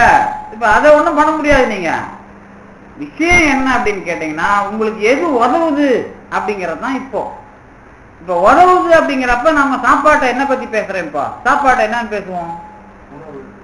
உணவுன்னு பேசுவோம். அப்புறம் என்னன்னு பேசுவோம்? ஊதியம் உண்டோ உயிருக்கு. உணவு நீ வெறும் வயிற்றுக்கு போறியா? சாப்பாடு சாப்பிட்டா என்ன வரணும்? திருமூலர் என்ன சொல்றாரு? திருமூலர் என்ன சொல்றாரு? உடம்ப என்னன்னு சொல்றாரு? வெறும் சாப்பிடுற உடம்பா நினைக்காதப்பா, உடம்பை வளர்க்கறதுக்காக நினைக்காதப்பா, உயிரை வளர்க்க நினைக்கப்பா. அதுதான் திருவள்ளுவர் ஊதியம் உண்டோ உயிருக்கு அப்படிங்கிறாருல்ல. அப்ப என்ன வருது அதுக்குள்ள? வெறும் சாப்பாடு இல்லப்பா, அது வெறும் மலம் போற விஷயம் இல்லப்பா, அது வெறும் உடம்ப வளர்க்கிற விஷயம் இல்லப்பா, அதை தாண்டி இந்த உடம்புல இருந்துகிட்டு உயிர் கூட நம்ம வளர்க்கணும் போல இருக்குதுப்பா. சரி, உயிரை எப்படிப்பா வளர்க்கலாம்?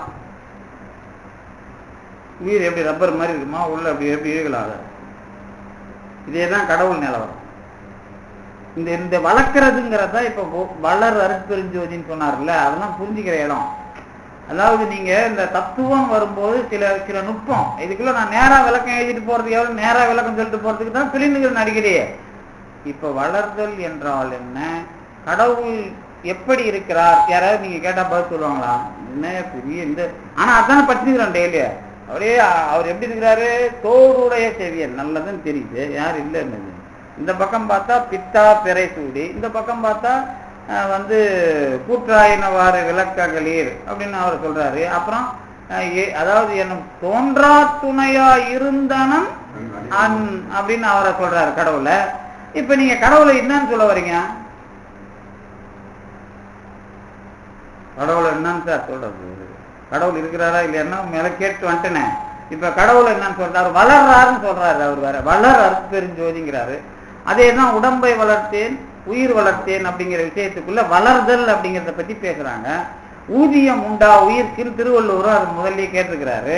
நீ உடம்ப மட்டும் வளர்க்காதப்பா, உடம்ப வளர்த்தினா பிரயோஜனம் அப்படின்னு நம்மளே கேட்போம். கிராமத்துல நம்ம ஊர்ல எல்லாரையும் கேட்போம், கொஞ்சம் அறிவை வளர்த்துக்கப்பா அப்படின்னு சொல்லுவோம். அறிவு வளர்றதுன்னா எப்படி? அது நீட்டிப்பு முழக்கிறதா எப்படி? அது இதுதான் சார் பொருளை தெரிஞ்சுக்கிற வித்தை. பொருளை தெரிஞ்சுக்கிட்டோம்னா இப்ப நாம பார்க்குற பொருளை தெரிஞ்சுக்கிறோம். இப்ப கடவுள் ஒரு பொருளா இல்லையா, அப்புறம் ஆன்மா ஒரு பொருளா இல்லையான்னு கேட்டா நாங்க பொருள்னு சொல்லிடுவோம். அதுக்காக நீங்க பார்க்குற பொருள் மாதிரி நினைக்க கூடாது. இன்னும் நல்ல இன்னொரு விஷயம் இதுக்குள்ள இன்னொன்னு சேர்த்து சொல்லிடுறேன். இந்த கடவுளை பத்தி பேசும்போது இப்போ பெரிய ஆராய்ச்சிலாம் ஒண்ணு பாருங்க, கடவுள் துகள், ஒரு தூசு அப்படிங்கிற மாதிரி சின்ன துகள்னு சொன்னாங்கல்ல, அதுக்குள்ளெல்லாம் போய் ஏமாறக்கூடாது நீங்க. அதாவது கடவுள் என்பவர் மேட்டர், அதாவது பொருள் கிடையாது. எந்த பொருள் கிடையாது, நாம பார்க்கிற பருப்பொருள் மாதிரி கிடையாது. அது அருவம் அப்படின்னு நாம சொல்லிடுவோம். அருவம்ங்கிறது கொஞ்சம் கூட என்ன இல்லை, எடையா சொல்லக்கூடாது. அதை எடை சொல்லக்கூடாது, எடை சொல்ற மாதிரி இருக்கக்கூடாது. எந்த மில்லியன் மைனஸ் மைக்ரோன்னாலும் சொல்லி மைக்ரான் அது எப்படி சொன்னாலும் சரி, எடை சொல்லக்கூடாது. புரியுதா? அது சொல்லிட்டீங்கன்னா நீங்க பார்க்கிற பொருள்ல உண்மையான பொருள்ன்றதுக்கு வந்துடும். அதுக்கு என்ன கிடையாது, அறிவு கிடையாது. நீங்க எந்த உண்மையான பொருள்லயும் அறிவு கிடையாது. ஆற்றல் இருக்கும் எல்லாத்துக்குள்ளேயும். அறிவுங்கிறது நாம தனியா தான் வச்சுக்கணும்.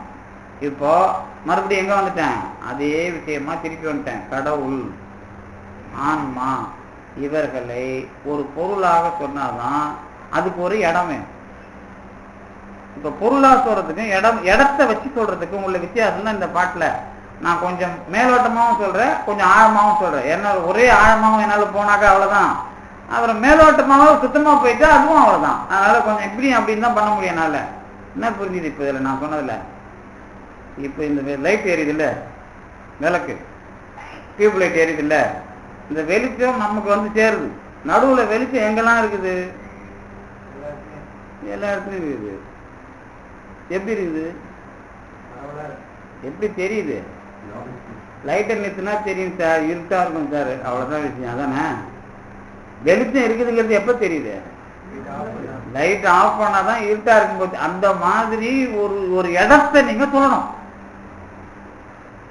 ஒளிக்கும் இருளுக்கும் ஒன்றே இடம், ஞாபகம் இருந்தா? கொடிக்கவி.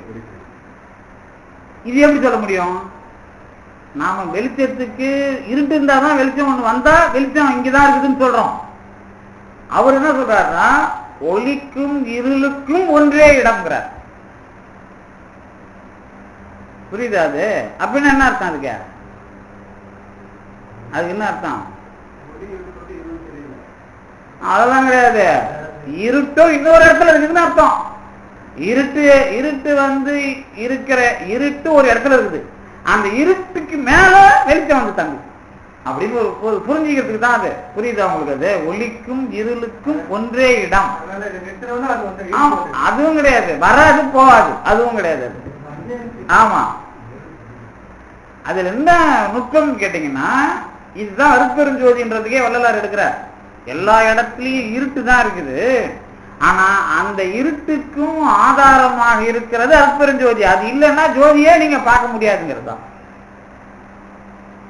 இது நீங்க இப்ப இந்த கம்ப்யூட்டர் வந்ததுனால எல்லாருக்கும் தெரியும். இந்த கம்ப்யூட்டர்ல லெட்டர்ஸ்க்கு நடுவுல இருக்கிற பிளாக் எடுத்தீங்கன்னா தான் அது போய் சேரும், அந்த இடைவெளி குறையும். இது நல்லா தெரியும். அது அந்த மாதிரி இந்த உலகத்தை நீங்க பார்க்கணும். எப்படி இப்ப அது இன்னும் ஆழமா சொன்னீங்கன்னா, இப்ப இங்க உட்காந்துக்கிறீங்கல்ல, உட்கார்ந்து இருக்கிற இடத்துல அங்க இருந்து மறுபடியும் இங்க இருந்து வந்தீங்க, நீங்க ஏதோ ஒரு காரணம் இருக்கலாம். ஆனா அதுக்கு ஒரு ஆளுக்கும் இன்னொரு ஆளுக்கும் இடைவெளியே ஒரு இருட்டுங்கிற, ஒரு எழுத்துக்கும் இன்னொரு எழுத்துக்கும் இடைவெளி இருட்டு. இதுதான் இதை விளங்க வைக்கிறது தான் அருட்பெருஞ்சோதி. இது நடராஜரை வச்சு அபிராமி அந்தாதியில சொல்லியிருக்கிறார். ஒளி, அதாவது சொல்லும் பொருளும் என நடமாடும் இறைவருடன் புல்லும் பரிமள பூங்கொடி. இப்ப அந்த வார்த்தை எடுத்து நாங்க பார்ப்போம். சொல்லும் பொருளும் நடமாடும் இடம் ரெண்டு இருக்குது. இதோட சேர்றது எது அப்படின்னு கேட்டீங்கன்னா அருள், பரிமள பூங்கொடி. அம்மான்னு வச்சுங்க, அம்மான்னு தானே சொல்றாரு அபிராமி, அதான் அருள். இங்க பாத்தீங்கன்னா சொல்லுவாரு அருள் வெளிதான் உங்களுக்கு மூலம். இங்க கடவுளை பற்றிய விஷயம் கிடையாது. எதுல? இந்த பாட்டுல அதாவது திருநிலை தனிவெளி சிவவெளி எனும் ஓர் அருள்வெளி பதி இடம்தான். அவ்வளவுதான். இப்ப கொஞ்ச நேரத்துக்கு என்ன சொன்னேன், இருட்டு தெரியும் போது லைட்டு போட்ட உடனே வெளிச்சம் அங்க இருக்குன்னு தெரியுது இல்ல. இப்ப கூட நீங்க வெளிச்சத்தை பார்க்கல, நல்ல ஞாபகம் வச்சுக்கணும். நீங்க யாரும் வெளிச்சத்துல பொருளை தான் பாக்குறீங்க. வெளிச்சத்தை எப்ப பார்ப்பீங்கன்னா இருட்டு வந்தாதான் அந்த இடத்த நீக்கிற வெளிச்சமா நீங்க பார்க்க முடியும். இப்பவும் நீங்க வெளிச்சத்தை பார்க்க முடியாது, வெளிச்சத்தை பார்க்க முடியாது. இப்ப வெளிச்சத்தை வச்சு பாக்குறீங்க, இன்னும் குழப்பறேன் நானு. சரி விடுங்க. சூரிய இருக்குது இல்ல, சூரிய வெளி இருக்கும்போது நீங்க எதை பாக்குறீங்க, சூரியன் கதிரை பார்க்க கூடாது, சூரியன் மூலமா பொருள்களை பாக்குறீங்க. புரியுதா உங்களுக்கு? அது நீங்க வெளிச்சத்தை அல்லது ஒளியை பார்க்கறது இல்லை உங்க வேலை, ஒளியினால் பொருளை பார்ப்பதுதான் நம்ம வேலை. இதான் நம்மளால முடியும். இதுதான் அந்த ஒளி வெளிக்கு விளக்கம். இந்த இடம் அருள்வெளி பதி அப்படின்னு எல்லாத்தையும் சொல்லணும். சொன்ன பிறகு கடவுள்ங்கிறவர் அல்லது அருட்பெருஞ்சோதி அப்படிங்கிறது அதுல வளர்ற ஒரு விஷயம். அப்படி பார்க்க தெரியுமா உங்களுக்கு? ஏதாவது இந்த கான்செப்ட் நீங்க சாதாரணமா சொல்ற விஷயம் இல்ல. அருட்பெருஞ்சோதி ஆண்டவர் அப்படிங்கிறத ஒரு பெரிய கடவுள் தன்மையை விளக்குற தத்துவ விஷயமா விளக்குற ஒரு முக்கியமான இடம். சரி விடுங்க. இந்த அருட்பெருஞ்சோதி ஜோதி ஏத்துறாங்கல்ல, சத்திய ஞான சபை போயிருக்கிறீங்கல்ல, அவங்க ஜோதி தானே பாக்குறீங்க, ஜோதியா பாக்குறீங்க? மறுபடியும் ஜோதி தான் பாக்குறேன், அப்புறம் ஜோதியா பாக்குறீங்க கேக்குறீங்களா? அங்க எப்படி என்னத்தை பாக்குறீங்க? ஒரு கண்ணாடிக்கு உள்ள எறிகிற ஜோதி தானே பாக்குறீங்க. அப்ப ஜோதியை நேரா பார்க்கல. அதுதான் வள்ளலார் அந்த அமைப்பு. நீங்க ஜோதிங்கிறத ஒரு குறிப்பிட்ட விஷயமா பார்க்க முடியாது. அதுதான் அவர் அந்த கண்ணாடி முழுக்க தான் நீங்க பார்க்க முடியும். அவ்வளவுதான். அந்த கண்ணாடிங்கிற எல்லை எது அப்படின்னு கேட்டீங்கன்னா அது நீங்க தான், ஆன்மா தான். அதெல்லாம் பின்னாடி விளக்குறாரு, பின்னாடி 2 அகவல் அதை விளக்குறாரு. இப்போதைக்கு ஜோதி அப்படிங்கறது நீங்க ஒரு ஒரு பொருளா எரியிற விஷயமா பார்க்க முடியாது. அது ஒரு அருள்ங்கிற இடம், அந்த இடத்தினுடைய விஷயத்துக்குள்ள அடங்குற விஷயமாவும் பார்க்க முடியாது. இப்ப கண்ணாடிக்கு நடுவில் பாக்குறீங்களா ஜோதி அதோட அடங்கிறது இல்ல. ஜோதி முழுக்க தெரியுது, அவ்வளவுதான். முழுக்க தெரியும், ஆனா அது அடங்குற விஷயம் இல்லை. அதனாலதான் வளரருக்கு பெருஞ்சோதி. இந்த வளரருக்கு பெருஞ்சோதின்னு ஏன் போடுறாரு அப்படின்னு கேட்டீங்கன்னா, இந்த அருள்வெளிங்கிற ஒரு இடம் பதி, அதான் அருள்வெளிங்கிறது பதி இடம். இந்த இடத்துக்குள்ள அடங்கிடுது அப்படின்னாக்கா அது கடவுள் தன்மையே கிடையாது. இந்த இடம் ரொம்ப நுட்பமான இடம். கடவுள் தன்மையை ஒரு விவாதமா தத்துவமா விளக்கும் போது இதெல்லாம் முக்கியமான இடம். அதாவது மற்ற தத்துவவாதிகள் கேட்டாங்கன்னா அவங்களுக்கு சொல்லும் போது உங்களுக்கு அதோட ஆழத்துக்கு தான் போகணும் அது. ஆனா இது அடுத்தவனுக்கு சொல்ற பதில்ல நுட்பம் இருக்கணும், ரொம்ப தெளிவா. அதாவது இந்த கேள்வியே எல்லாருக்கும் வராது. ஒரு கடவுளை பத்தி விளக்குறார், ஒரு ஜோதியா விளக்குறார் அப்படின்னா அதுக்கு எது இடம்? அதுதான் நான் தொடங்கினேன் தொடக்கத்துல காரைக்கால் அம்மையார் பார்த்ததை சொன்னேன். அதுக்கு இடங்குதா? அது அற்புதமா மின்னல் போல தெரியுதுன்னு அவங்க சொன்னாங்க. திருநாவுக்கரசர் என்ன சொன்னாருன்னா, ஒரு ஜோதி இருக்கிற மாதிரி தெரியுது, ஆனா அது போய்கிட்டு இருக்குது அப்படிங்கிறாரு. அப்படின்னு என்ன அர்த்தம்? அது ஒரு இடத்துக்குள்ள இருக்கிற விஷயமா இல்ல, அது கடவுள் அப்படிங்கிற ஒரு பெரிய விஷயம். அதோட அதை முடிக்கணும். ஆனா அதை சொல்லும் போது அதோட இடம் எது அப்படின்னு கேட்டீங்கன்னா அருள்வெளி, அதுதான் அதோட இடம். ஆனா அந்த இடத்துக்கு உள்ள அடங்குற விஷயம் இல்லை அப்படிங்கிறதையும் கவனத்துல இருக்கணும்.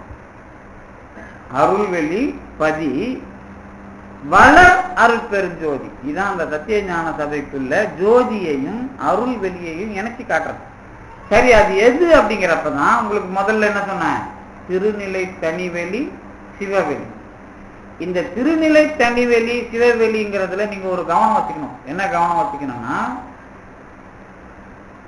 இந்த திரு அப்படின்னு உடனே சென்ற வாரம் நம்ம ரொம்ப 2-3 வாரமா வீடியோ பார்த்துருக்கிறோம். அதுக்கு உள்ள ஒரு விஷயமா அது இருக்கணும். எதுக்கு உள்ள விஷயமா எது இருக்கணும், அதுக்கு உள்ள விஷயமா அது இருக்கணும். அப்படி எதை சொல்லலாம் இந்த உலகத்துல? இப்ப நீங்களாம் இருக்கிறீங்கன்னு வச்சுங்களேன், உங்களுக்குள்ள என்ன பேரு? இந்த அறைக்குள்ள இருக்கிறவங்களுக்கு என்ன பேர் கொடுக்கலாம்? அடியார். நல்ல காமெடி எல்லாம் பண்ணுவாங்க. சிவன் அடியாரா? நல்ல வள்ளலார் அடியார்லாம் அவங்க உட்காந்துக்கிறாங்க. ஏதோ போன போது வள்ளலாரை பத்தி பேசுறாங்களேன்னு அவங்க உட்காந்துக்கிறாங்க. என்ன இப்ப இப்ப இருக்கிறவங்களுக்கு ஒரு நல்ல பேர், அதாவது இயற்கையா தெளிவா நீங்க இந்த கற்பனை இல்லாம அந்த அடியார் சிவனடியார்லாம் கற்பனை. அது நீங்களா நினைச்சுக்கிறீங்க நான் சிவனடியாரா? இப்ப நீங்களா நினைச்சுக்கிட்டு சார். அது அப்படி இல்லாம ஒரு பேர் கொடுக்கலாமா? எல்லாருக்கும் என்ன பேர் கொடுக்கலாம்? இங்க இருக்கிறாங்கல்ல எல்லாருக்கும் ஒரே ஒரு பெண் இருக்கிறாங்க, இல்லைன்னா அவங்கள ஆண் தானே பேர் கொடுப்போம். அவங்க இருக்கிறதுனால என்ன பேர் கொடுக்கலாம்? மனிதர்கள் தான் கொடுக்கணும் சார். என்ன பெரிய வம்பலாம் பண்ணி வாங்கிடுறீங்க? மெய் என்பவர் யாருக்கு மெய் என்பரா வாங்கிடுறீங்க? இது நல்ல கதையா இருக்கு. மெய் ஆறுறதுக்காக உட்காந்துக்கிறோம். அதனால நீங்க மெய் என்பர்கள்லாம் அதுதான் நாங்க இது சொல்லுவோம். என்னது நல்ல பாம்பு என்று சொல்லுவது போல மங்கள வழக்கு. மெய்ய ஆவதற்காக அப்புறம் அன்பர்களும் இல்லைன்னு சொல்லுவேன். நானு ரெண்டுமே இல்லைன்னு சொன்னேன். மெய்யும் இல்லை அன்பும் இல்லை, அப்புறம் எப்படி மெய் அன்பர்கள்? அதாவது பாம்புன்னு ஒண்ணு இருக்கும், அது நல்ல பாம்புன்னு சொன்னா மங்கள வழக்கு. பாம்பு என்பது எப்போதுமே நல்லது இல்லை, ஆனால் அதை நல்லது என்று சொல்லுவது மங்கள வழக்கு. இது தமிழ் இலக்கணத்துல சொல்லுவோம். அந்த மாதிரிலாம் இங்க சொல்ல தேவை. மனிதர்கள் தானே இங்க உள்ள இருக்கிறாங்க. மனிதர்கள் தானே, ஒன்றும் சந்தேகம் இல்லையா? சரி, அது சந்தேகம் கிடையாது. ஏன்னா ஆண் பெண் ரெண்டு பேரையும் சேர்த்து வச்சு மனிதர்னு சொல்றேன்ல, பொதுல தானே பேர் கொடுக்குறேன். வேற என்ன பேர் கொடுக்கல நான். இப்ப மனிதர்னா என்ன அர்த்தம்? அதுக்கு ரொம்ப அர்த்தம்லாம் சொல்லக்கூடாது, தத்துவம்லாம் போகக்கூடாது. நான் கேட்கறது விலங்குகள் இல்லை அப்படின்னு அர்த்தம். விலங்கு இல்லை தானே. அப்புறம் மனிதனே ஒரு விலங்கு, மனம் ஒரு குரங்கு, இதெல்லாம் பாடம் படிக்கக்கூடாது. அது உங்களை கேட்கல. நாங்க எல்லாரையும் பொதுவா ஒரு விளக்கம் சொல்றோம். என்ன? ஆமா, மனிதன் அவன் விலங்கு இல்லை. இங்க இருக்கிறவங்க யாரும் விலங்கு இல்லை. அப்புறம் என்ன? பறவை இல்லை, பாம்பு இல்லை, அப்புறம் நரி இல்லை. இப்படிதானே நம்ம நம்மள சொல்லணும். இப்படிதானே சொல்லுவோம். இதுதானே பேர். இந்த மாதிரி உலகத்தை பார்த்து நீங்க அது இதுதான் அப்படின்னு ஒன்னா சொல்லணும். எப்படி சொல்லுவீங்க?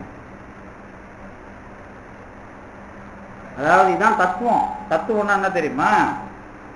தொகுத்து நீங்க அதாவது இந்த உலகத்துல எத்தனை பொருள் இருக்குது அப்படின்னு கேட்டா நீங்க இத்தனை தான். எல்லா மனிதர்களும் இருக்கிறார்கள், எல்லாருக்கும் ஒண்ணு இருக்கிறாங்க, மனிதர்கள் இருக்கிறாங்க எழுத முடியும். பொருள்ல நீங்க வரையறை பண்ண ஆன்மா, உலகம் இப்படிலாம் சொல்றீங்க இல்ல, அந்த மாதிரி அது இவ்வளவு இது எல்லாம் சேர்ந்து ஒண்ணு அப்படின்னு ஒரு பேர் கொடுக்கறதான் திரு இருக்கிறது அப்படிங்கிறது. அதோட மூலமான இருப்பு அப்படி சொல்லணும். இப்ப அது வேற மாதிரிலாம் நான் சொல்லுவேன். எப்படின்னா, இப்ப நீங்க ஏதாவது பழம் சாப்பிட்டீங்களா இன்னைக்கு? வாழைப்பழம். சரி, வாழைப்பழம் சாப்பிட்டாரு. இப்ப வாழைப்பழம் சாப்பிட்டாரு நான் அவர் சொன்ன ஒத்துக்கலாமா? நாம சொல்லலாமா? அவரு திருவான்மையூர்ல மார்க்கெட்ல வாங்கின வாழைப்பழம் சாப்பிட்டாரு. அவரை பொறுத்த வரைக்கும் எனக்கு என்ன தெரியும்னா, அது கும்பகோணத்துல விளைஞ்சி வந்த வாழைப்பழம். இன்னும் யார் வீட்டு தோட்டத்துல விளைஞ்சுது, எந்த மண்ணில் விளைஞ்சுது அப்படின்னு தெளிவா சொல்லணும். ஏன்னா அவர் வாழைப்பழம் சாப்பிடல, ஏதோ ஒரு பழம் எங்கேயோ விளைஞ்சிட்டு சாப்பிட்றாரு. வாழைப்பழம் சாப்பிட்றாருன்னு என்ன அர்த்தம்? மொத்த வாழைப்பழத்தையும் சாப்பிட்டுக்கணும். அவரு சாப்பிட்டு உயிரோட முடியுமா? பாவம் அவரு. அதாவது இன்னைக்கு விளையிற வாழைப்பழம், நாளைக்கு விளையிற வாழைப்பழம், நேற்று விளைஞ்ச வாழைப்பழம், மொத்த வாழைப்பழத்தையும் சாப்பிட்ட ஒருத்தன் தான் நான் வாழைப்பழம் சாப்பிட்டேன்னு சொல்றதுக்கு தகுதி உள்ளது. இப்ப நான் ஒரு வாழைப்பழம் சாப்பிட்டேன்னு சொல்லணும். வாழைப்பழம் அப்படிங்கிறது அப்படின்றது சேர்க்கறது எதுக்குன்னா, நான் செஞ்ச வேலையை தெளிவாக்குறதுக்கு, அவ்வளவுதான். ஆனா வாழைப்பழம் என்பது உலகத்துல இருக்கிற எல்லா வாழைப்பழத்துக்கும் மூலமா ஒரு விஷயம் இருக்கும். வாழைப்பழத்துக்கு ஒரு விஷயம் இருக்கும். அந்த வாழைப்பழத்துக்கான எல்லா விஷயத்தையும் நீங்க சாப்பிட்டு சொன்னாதான் வாழைப்பழம் இப்படிப்பட்டதுன்னு சொல்லணும். அதுவும் வெறும் வாழைப்பழத்தை சாப்பிட்டா சொல்லக்கூடாது. வாழைப்பழம் எது பழம்? அந்த காம்பு, தோல், உள்ளகிற சதை, அது எல்லாத்தையும் சாப்பிட்டு சொன்னாதான் நீங்க பாக்குற வாழைப்பழத்தை சாப்பிட்டு சொல்றது. இல்ல சார், வாழைப்பழத்து உள்ள இருக்கிற சதையை சாப்பிட்டோன்னு ஏதாவது தெளிவா சொல்லணும் எனக்கு. இதெல்லாம் தத்துவம் சொல்ற முறை சார், வேற ஒண்ணும் இல்லை. அந்த தத்துவம் சொல்லும் போது இதெல்லாம் கொஞ்சம் தெளிவா இருக்கணும். இப்ப அடுத்தது என்ன அப்படின்னா, இந்த எல்லா வாழைப்பழமும் சேர்த்து வச்சா வாழைப்பழம், அது உங்களால முடியாதுல்ல. இத சொல்றதுக்கு பேர் தான் நாதாந்தம் பேர். நாதாந்தம் அப்படின்னா என்னன்னு கேட்டீங்கன்னா, வாழைப்பழம்னு நீங்க சொல்றீங்கல்ல, அது என்னது? அது வாழைப்பழம் சொல்றல, அது என்னது? அது வார்த்தை. நீங்க என்ன பழம் சாப்பிட்டீங்களோ அதான உங்க வாழைப்பழம். நீங்க சின்னதா சாப்பிட்டீங்களா பெருசா சாப்பிட்டீங்களான்னு எனக்கு எப்படி தெரியும்? அதுதான் உங்க நினைப்புல இருக்குது. ஆனா வாழைப்பழம் உருவாகிறதுக்கு ஒரு மந்திர சொல் இருக்கும். அந்த சொல்லு தெரிஞ்சவன் தான் உலகத்துல இருக்கிற எல்லா வாழைப்பழத்தையும் மாற்றுவான், அல்லது எல்லா வாழைப்பழத்தை பத்தியும் சொல்லுவான். அந்த ஆளுக்கு பேர் தான் நாதாந்த சித்தர்னு பேர். இந்த வள்ளலார் நாதாந்தம்லாம் சொல்றாருல்ல, நாதாந்தம்னா என்ன அப்படின்னு கேட்டீங்கன்னா, ஒரு பொருள் ஒண்ணு இருக்குது உலகத்துல அப்படின்னா வாழைப்பழத்துக்குன்னு ஒரு மந்திரம் இருக்கும். அந்த மந்திரத்துல கொஞ்சம் முன்ன பின்ன சேர்த்தா என்ன வாழைப்பழம் கிடைக்கும்?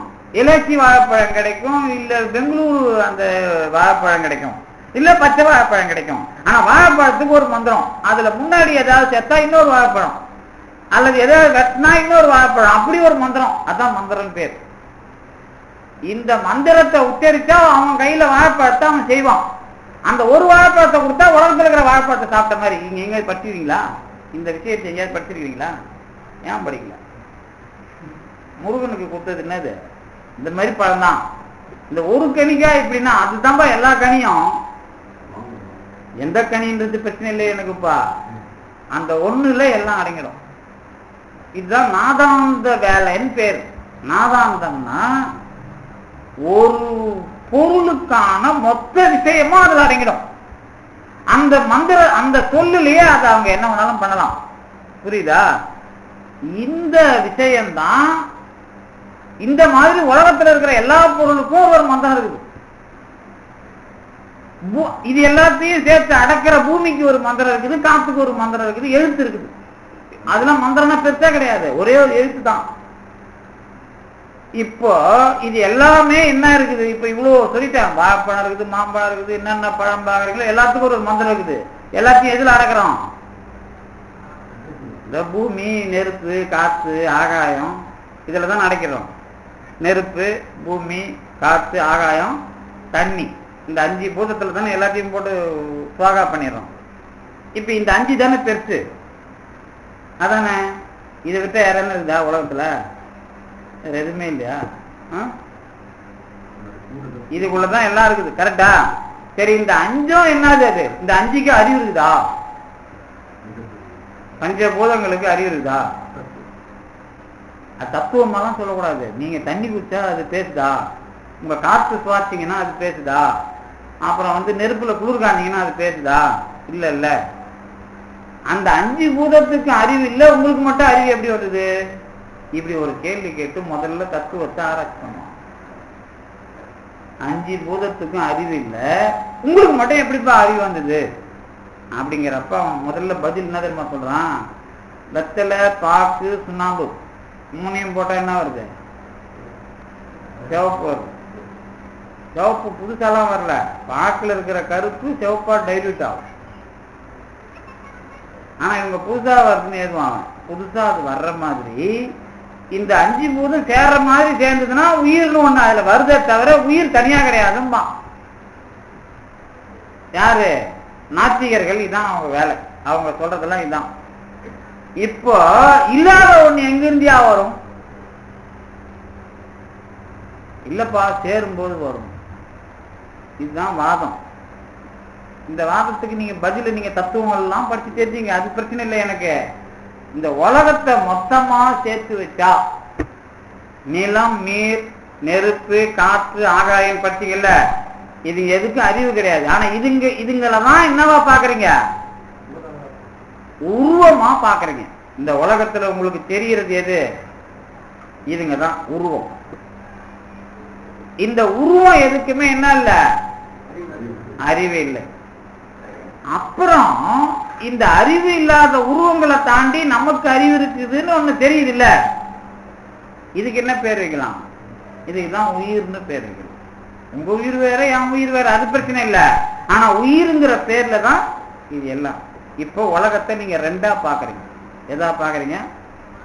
2ஆ பாக்குறீங்க. இதான் உருவமும் உயிரும் ஆகி ஓதிய உலகம். உருவமும் உயிரும் ஆகி ஓதிய உலகம் அப்படின்னு திருநாவுக்கரசர் சொல்றது இதான். இது நடக்கிறதுக்கு ஒரு ஆள் இருக்கிறான். அவன் தான் யாரு? பெருவினை பிறப்பு வீடாய் நின்ற எம்பெருமான். இப்ப கடவுள் இதுல யார் சொல்லுங்க பாப்போம். இப்ப சொன்னல உருவம் உயிர் இதுதான் உலகம். இதுல கடவுள் எப்படி இருக்கிறானா? பெரு வினை பிறப்பு வீடாய். உங்களுக்கு கடவுளா இல்ல அவன். உங்க வினை, உங்க பிறப்பு, உங்க விடுதலை, அதாவது இறப்பு இதுவாதான் இருக்கான். இப்ப நீங்க கடவுளுக்கு என்ன பேர் வைக்கலாம்? பெருவினை பிறப்பு வீடாய் நின்ற எம்பெருமான். அப்புறம்தான் அருவி பொன் சொரியும் அண்ணாமலை உலாய் அண்டர் கோவே. அதுக்கப்புறம் தான் கடவுளோட பெரிய ஸ்டெப். அண்ணாமலையில் இருக்கிறாரு, அதுக்கப்புறம் அண்டர்களுக்கு எல்லாம் தலைவனா இருக்கிறாரு. அவனை எப்படி பிடிக்கிறான்? மருவினின் பாதமல்லால் மற்றொரு மாடியிலேன்னு.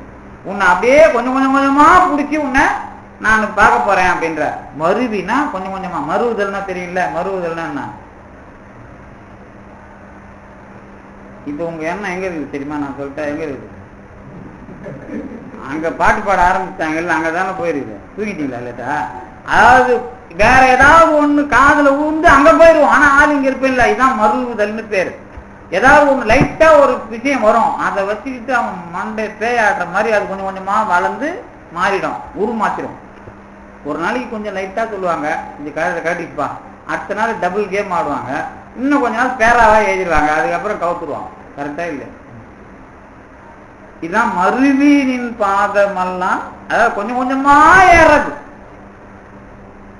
உலகத்துல பாய்ச்சன் ஆக்குறதே பாதி பேர் இப்படிதான் ஆக்குறாங்க. அதுதான் மருவு பெண்ணாசையை மறக்கவே வேண்டும்லாம் எழுதினார்ல. அதுக்கு என்னன்னா பெண்ணு மேல கோவம் இல்லாத, எப்படியாவது ஒரு வகையில உனக்குள்ள பூந்து அது பெரிய விகாரம் ஆயிடும். ஆமா, அப்ப விகாரம் ஆவறது அப்படிங்கிற விஷயத்துக்கு உள்ள வர்ற ஒரு சின்ன புள்ளி தான் உன்னை ஆளை கபலீகரம் பண்ணுது. இதேதான் அவர் சொல்றார். கடவுளை அதுக்கு மாத்துறார். மருவினின் பாதமெல்லாம் மற்றொரு மாடியிலேன்னு. அதை தவிர எனக்கு ஒரு செல்வம் கிடையாது அப்படிங்கிறார். இப்போ நீங்க கடவுளை எப்படி பாக்குறீங்க? மறுபடியும் இங்க வந்தாச்சு. எங்க வந்தாச்சு? பெருவினை பிறப்பு வீடாய் நின்ற. உங்க வினையாவும் உங்க பிறப்பு இறப்பாவும் இருக்கிற நிகழ்ச்சிக்குள்ள கடவுளை பார்த்தாதான் கடவுள். அதான் கடவுள். நீங்களே கடவுள் இல்லை. அதுக்கப்புறம் அதை வெளியே பார்த்தா ஜோதி. அதுக்கப்புறம் அதுதான் நீ போற இடமும். இப்போ நீங்க யாரு அது யாருன்னா ரெண்டு பேருமே சேர்ந்து வளரணும். அதுதான் வளர் அருட்பெருஞ்சோதி சொன்னது. உயிரை வளர்க்கறதுன்னு சொல்றது அதுதான். இப்ப உயிருங்கிறதுக்கும் எது கிடையாது? என்ன கிடையாது? வடிவம் கிடையாது, உருவம் கிடையாது. கடவுளுக்கும் உருவம் கிடையாது. ஆனா இந்த நிகழ்ச்சியில ரெண்டு பேருமே இவங்களை தெரிஞ்சுக்கிறாங்க. யார? ஆன்மா அவஸ்தைப்பட்டு தன்னை தெரிந்து கொள்ளுகிறது. அவஸ்தையிலிருந்து விடுபடுகிற காலத்தில் கடவுளை தெரிந்து கொள்கிறது. சரிதானேப்பா? இதுக்கு வரும்போதுதான் இந்த உலகத்துல நீங்க கடவுள் அப்படிங்கிற விஷயமா முடிவுக்கு வரும்போது அதோட இடம் எது அப்படின்னு கேட்டீங்கன்னா, முதல்ல அதுவா இருக்க வைக்கிற விஷயம் கடவுள் விஷயமா நீங்க பார்க்கணும். உருவமாக எல்லாவற்றையும் வைத்திருப்பது, உயிராக இருக்கிற வகையிலே வைத்திருப்பது, அதுக்கப்புறம் தான் நடுவில் இருப்பது. எது நடுவில் இருக்குதுன்னு என்ன அர்த்தம்? கடவுள் நடுவில் இருக்கிறாருன்னா என்ன அர்த்தம்? இதை இந்த பக்கம் வச்சுட்டு இதை இந்த பக்கம் வைக்கிறதா? எல்லாத்துக்குள்ள இருக்கிறாருன்னு அர்த்தம். எல்லாத்துக்கும் அவ்வளவுதான். ஆனா அதை காட்டும் போது எப்படி காட்டுங்க? நடுவுல தான் நிக்க வைக்கணும். அதுக்கு உள்ளே நம்ம சொல்ல முடியும். அப்ப அதுதான் அப்படியே இருக்குது. இப்ப வள்ளியம்மாவை பாத்தீங்கன்னா கடவுள் தெரியுமா? வள்ளியம்மா தான் தெரியணும். தெய்வ யானையை பார்த்தா தெய்வ யானை தான் தெரியணும். இப்ப தெய்வ யானை அம்மாவுக்கும் வள்ளி அம்மாவுக்கும் நடுவுல முருகர் இருக்கிறாருன்னு எப்படி தெரியும்? அவங்க ரெண்டு பேரையும் வச்சா தெரியும். ஆனா ரெண்டு பேரும் இருக்கிறாங்க. ஆனா ஒரு உருவமா வச்சா தானே தெரியும் ரெண்டு பேருக்கு நடுவுல அவர் இருக்கிறாரு அப்படின்ட்டு. இந்த நடுவுல வைக்கிறதுனா என்ன அப்படின்னு கேட்டீங்கன்னா, எல்லாத்துக்குள்ளேயும் இருக்கிற விஷயம்னு அர்த்தம். இப்ப எல்லாத்துக்குள்ளேயும் இருக்கிற விஷயம் அப்படிங்கிறத இப்ப ரெண்டுல பார்த்தோம். எதுல?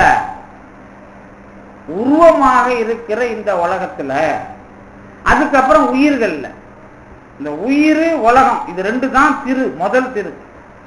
இந்த திருநிலை தனி வெளி அப்படின்னா அதாவது தனி அப்படின்னா என்ன? தனி அப்படின்னா என்ன?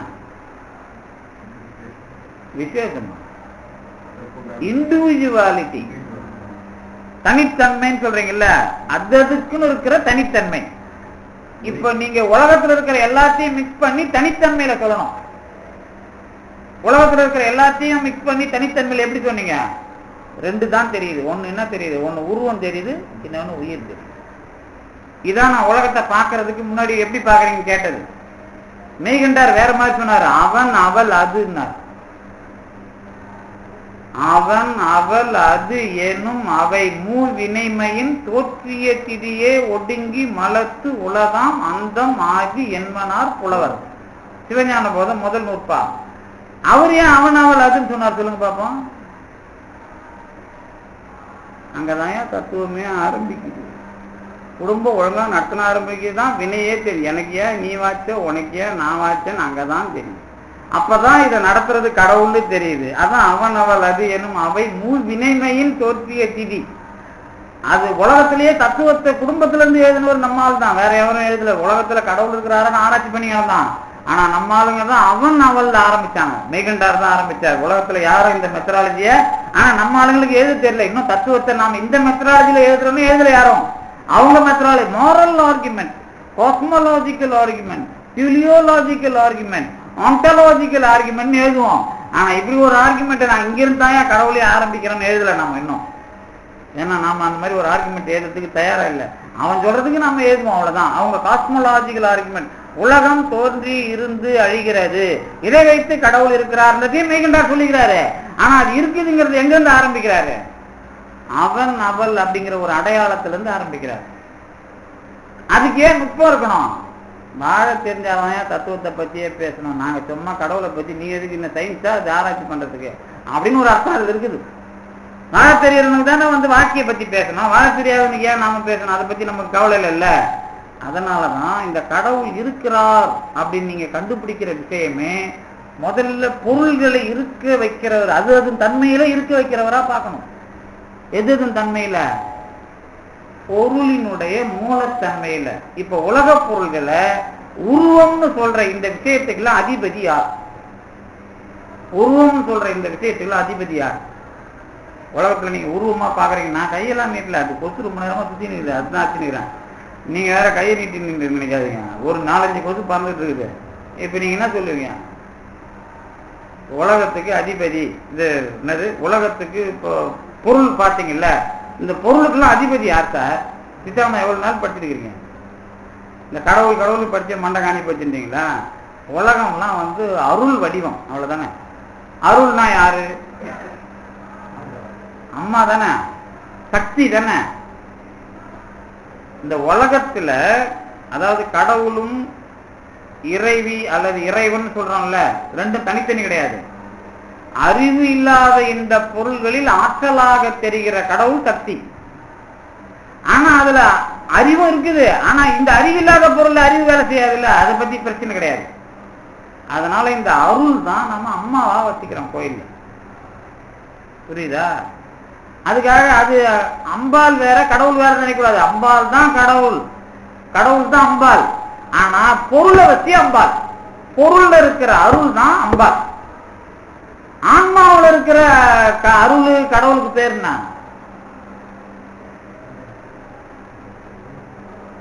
அதான் ஞானம், அதான் சிவம்னு பேரு, அதான் பரம்பொருள் நம்ம லிங்கமா வச்சுக்கிறோம். புரியுதா? இப்போ சிவமும் சக்தியும் இதுக்கு இணையானது எது? முருகனும் தெய்வ யானை, அவ்வளவுதான். உயிருக்கு அங்க இடம் இல்லை. எங்க இடம் இல்லை?